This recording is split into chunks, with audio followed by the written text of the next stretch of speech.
Hello ഗീസ്, പുതിയൊരു വീഡിയോയിലോട്ട് എല്ലാവർക്കും സ്വാഗതം. ഞാനിന്ന് വന്നിരിക്കുന്നത് കുറച്ച് രാഷ്ട്രീയ വിശേഷവുമായിട്ടാണ്. നമസ്കാരം. അതിനെക്കുറിച്ച് പറയണ എന്താണ്? നല്ല അടിപിടി ചേർന്നടി.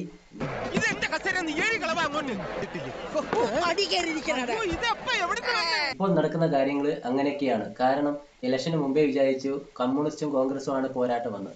ഇപ്പോൾ അത് മനസ്സിലായത് കോൺഗ്രസുമായിട്ടാണ് പോരാട്ടമായിരുന്നെന്ന്. എന്തൊക്കെ പറഞ്ഞാലും മുഖ്യമന്ത്രി രാജിവെക്കണം. രാജിവെക്കാൻ ഇവിടെ ആരും മുഖ്യമന്ത്രി ആയിട്ടില്ലടോ. ഇപ്പൊ എവിടെ നോക്കിയാലും അവരെ പോസ്റ്റർ അവര് തന്നെ വലിച്ചു കീറുകയാണ്. അങ്ങനെയാണ് ഇപ്പൊ പോണ പോക്ക്. BD സതീശന്റെ ആൾക്കാർ KC വേണുഗോപാലിന്റെ ഫ്ലെക്സ് വലിച്ചു കീറുന്നതും KCയുടെ ആൾക്കാർ തിരിച്ച് BDയുടെ ഫ്ലെക്സ് വലിച്ചു കീറുന്നതാണ് നടന്നുകൊണ്ട് നിൽക്കുന്നത്. അതിന്റെ ഇടയ്ക്കൂടെ ചെന്നിത്തലയിലെ ആൾക്കാർ ചെറുതായിട്ട് തല പൊങ്ങി വന്നിട്ടുണ്ട്. ഇതാണ് ഇപ്പൊ കേരളത്തിൽ കണ്ടുവരുന്ന കാഴ്ച. അതിനെക്കുറിച്ച് കുറച്ച് വീഡിയോ ഇപ്പൊ ഇറങ്ങിയിട്ടുണ്ട്, അത് നമുക്ക് കാണാം. അല്ല, ഞങ്ങൾ നേരത്തെ ഒരു കാര്യം പ്രഖ്യാപിച്ചിരുന്നു. അത് നിങ്ങൾ ശ്രദ്ധിച്ചിട്ടുണ്ടോ എന്നറിയില്ല. ഈ തെരഞ്ഞെടുപ്പിൽ മത്സരരംഗത്ത് മാറി നിൽക്കുന്നവരായിരിക്കും കേരളത്തിലെ ഗവൺമെന്റ് വന്നാൽ സുപ്രധാന പദവികളിലേക്ക് നിശ്ചയിക്കപ്പെടും.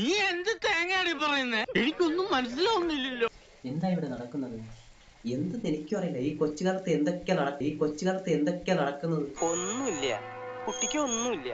ഒരാളെ പ്രതിപക്ഷ നേതാവായിട്ട് തീരുമാനിച്ച് ജനങ്ങളെ മനസ്സിലെല്ലാം അയാൾ ഒരു സംഭവമാണെന്ന്, അയാളെ കൊണ്ട് എന്തെങ്കിലുമൊക്കെ ചെയ്യാൻ പറ്റുമെന്നും തെളിയിച്ചിട്ട്, പക്ഷേ അതിനുശേഷം നടക്കുന്നതെന്ന് വെച്ചാൽ ഒരു ബന്ധവുമില്ലാത്ത വേറൊരാളെ കൊണ്ടുവന്ന് ഇരുത്താനാണ് നോക്കുന്നത്. അപ്പോൾ ജനങ്ങൾക്ക് എന്ത് വിലയാണ് ഉള്ളത്?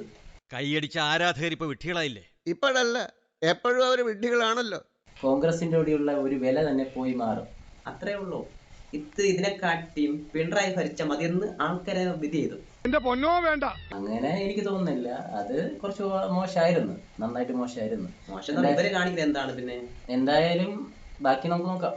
ഇല്ല, മത്സരിക്കുന്നവർ മത്സരിക്കാൻ അവർക്ക് അവസരം കൊടുത്തു. അവരെ ജയിപ്പിക്കാൻ എല്ലാവരും ഒന്നിച്ചിറങ്ങി. അയാൾക്ക് നാണമില്ലേ ഇങ്ങനെ ഒരാളെ പ്രതിപക്ഷ നേതാവെന്ന് പറഞ്ഞ് കൊണ്ടിരുത്തിയിട്ട് ഇപ്പോൾ പറയുന്നത് അതിലുള്ള മത്സരിച്ച ആരുമില്ല, വേറെ ആരൊക്കെയാണ് വരുന്നതെന്ന്? ഞങ്ങൾ അസ്വസ്ഥരാണ്. ഈ വ്യവസ്ഥിതിയിൽ ഞങ്ങൾക്ക് വിശ്വാസമില്ല. ഇയാൾ MLA ആയിട്ട് ഇരുന്നിട്ടുണ്ടോ? ഇയാൾ MLA ആയിട്ട് ഇരുന്നിട്ടില്ല, കേന്ദ്രമന്ത്രിയായിട്ട് ഇരുന്നിട്ടുണ്ട്. അപ്പോൾ ഇത്രയും കാലം പ്രതിപക്ഷമായിട്ടിരുന്ന് കുത്തുവാക്കളും കേട്ട് ഒരു പാർട്ടീനെ വലുതാക്കി ഇത്രയും കൊണ്ടുവന്നിട്ട് ഇപ്പൊ പറയുന്നത് അയാളില്ല, അയാളാണ് ഇങ്ങനെയൊക്കെ പറഞ്ഞ ഇപ്പൊ പറയുന്നത് അയാളില്ല, അയാളാണ്. എന്താ എന്റെ ഉദ്ദേശം? BD സതീശനായിരുന്നു മുഖമായിരുന്നത്. ഇതേപോലെ വേറെ ഒരു സംഭവം നടന്നിട്ടുണ്ട് കേരളത്തിൽ തന്നെ. പിണറായി കയറിയ സമയം അച്യുതാനന്ദനെ ചവിട്ടി ഒറ്റയേറി. ഞാൻ പോവൂല. പക്ഷേ ആ സമയം അച്യുതാനന്ദൻ മുഖം വെച്ചാണ് ഇവർ വോട്ട് പിടിച്ചത്. അത് പിന്നെയും ആവർത്തിക്കുമോ? എന്തായാലും നമുക്ക് അടുത്ത വീഡിയോ നോക്കാം. BD സതീശന്റെ പേര് വിട്ടിട്ട് KC വേണുഗോപാലിന്റെ മുഖ്യമന്ത്രിയാകാൻ പറ്റുമെന്ന് തോന്നുന്നു. എനിക്കോ ഈ നാട്ടിൽ നടക്കുമെന്ന് തോന്നുന്നു. ആളുകൾ തുണി നോക്കി കാണിക്കില്ലേ കോൺഗ്രസ്സുകാരെ? KPCC ആഫീസിന് മുമ്പ് കൊണ്ട് ആളുകൾ മുണ്ട് നോക്കി കാണിക്കും.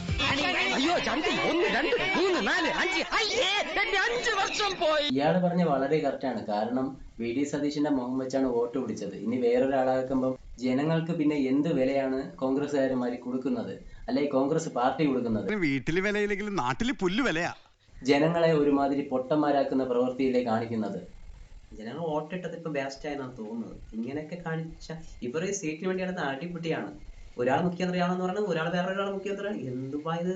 കൂടെ നിൽക്കുന്ന എന്നെ പോലുള്ള അണികൾക്ക് അത് ചിലപ്പോൾ ഉൾക്കൊള്ളാൻ കഴിഞ്ഞെന്ന് വരില്ല, എളുപ്പം ദഹിച്ചെന്ന് വരില്ല. എന്നാൽ ആദ്യമേ KC വേണുഗോപാൽ നിന്നാ മതിയായിരുന്നു പ്രതിപക്ഷ നേതാവായിട്ട്. അയാൾക്കാണ് മുഖ്യമന്ത്രി സ്ഥാനത്തിന് കൂടുതൽ ചാൻസ് ഉണ്ടെങ്കിൽ. ചുമ്മാ BD സതീശനെ പിടിച്ച് ഇടയിലിട്ടിട്ട് നാണം കരുതണ്ടായിരുന്നു. അപ്പോൾ നമുക്ക് അടുത്ത വീഡിയോ ആണ്. ഇത്രയും കാലം കാട്ടാപ്പള്ളിയുടെ കൂടെ വന്നിട്ട് എന്ത് ധൈര്യത്തിലാണ് നിങ്ങളുടെ കയറി വന്നേ? പൊക്കണം. ഞാൻ പോവൂല. നിന്നോട് പോകാനല്ലേ പറഞ്ഞത്? ഞാൻ പോവൂലെന്നാലും ഞാൻ ആദ്യം കിണക്കുന്നത് കണ്ടില്ലേ?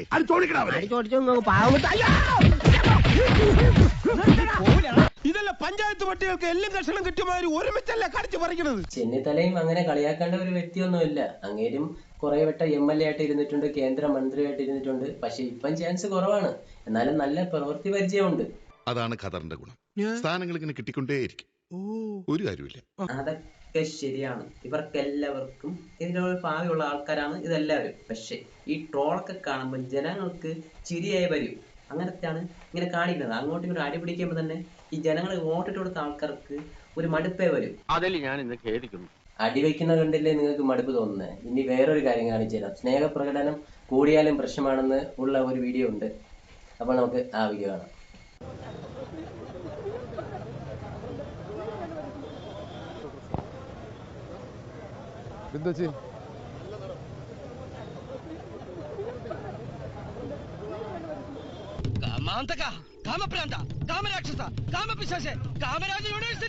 ജയിച്ചതിന്റെ സന്തോഷ പ്രകടനം ശകലം കൂടിപ്പോയി.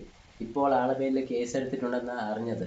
എന്തായാലും നല്ല പ്രവൃത്തി ആയിരുന്നില്ല. എനിക്ക് തോന്നിയിട്ടില്ല നല്ല പ്രവൃത്തിയാണെന്ന്.